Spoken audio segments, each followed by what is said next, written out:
বাড়িতেই খুব সহজ পদ্ধতিতে কি করে একদম রেস্টুরেন্টের মতন চিলি চিকেন বানাতে পারবে সেটাই তোমাদের সঙ্গে আজকে শেয়ার করব। প্রথমেই ছোট টুকরো করে কেটে রাখা বোনলেস চিকেনগুলোকে পরিষ্কার করে ধুয়ে এতে পরিমাণ মতন লবণ, লাল লঙ্কার গুঁড়ো, গোলমরিচের গুঁড়ো, আদা রসুন বাটা, একটা ডিম আর কর্নফ্লাওয়ার দিয়ে খুব ভালো করে মেখে নেব। এবারে ওপর থেকে সামান্য সর্ষের তেল ভালো করে মাখিয়ে আধ ঘন্টা মতন ঢাকা দিয়ে রেখে দেব।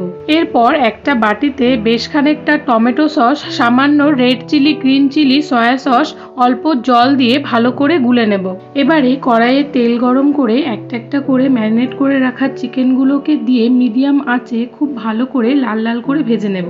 মিডিয়াম আঁচে ভাজলে চিকেনটাও খুব ভালো মতন সেদ্ধ হয়ে যায় আর এভাবে পকোড়ার মতন খেতেও কিন্তু মন্দ লাগে না। এবারে ওই তেলে কয়েকটা শুকনো লঙ্কা ফোড়ন দিয়ে দিয়ে দেব রসুন কুচি আর আদা কুচি। রসুন আর আদাগুলোকে হালকা নেড়ে চেড়ে এতে দিয়ে দেব বড় বড় করে কেটে রাখা পেঁয়াজগুলোকে কিছুক্ষণ ভেজে নেওয়ার পর এতে দিয়ে দেব চৌকো করে কেটে রাখা ক্যাপসিকাম। এবারে দুটোকেই একসঙ্গে হালকা সফট হওয়া পর্যন্ত ভেজে নেব আর এতে দিয়ে দেব সামান্য শেজওয়ান সস। এবারে দিয়ে দেব আগে থেকে গুলে রাখা সসের মিশ্রণটা আর কয়েকটা কাঁচা লঙ্কা। ভালো করে ফুটে উঠলে আগে থেকে ভেজে রাখা চিকেন পকোড়াগুলো দিয়ে দেব আর দিয়ে দেব স্বাদ মতন লবণ আর চিনি। এবারে 1 চামচ কর্নফ্লাওয়ার জলে গুলে ওপর থেকে দিয়ে দেব।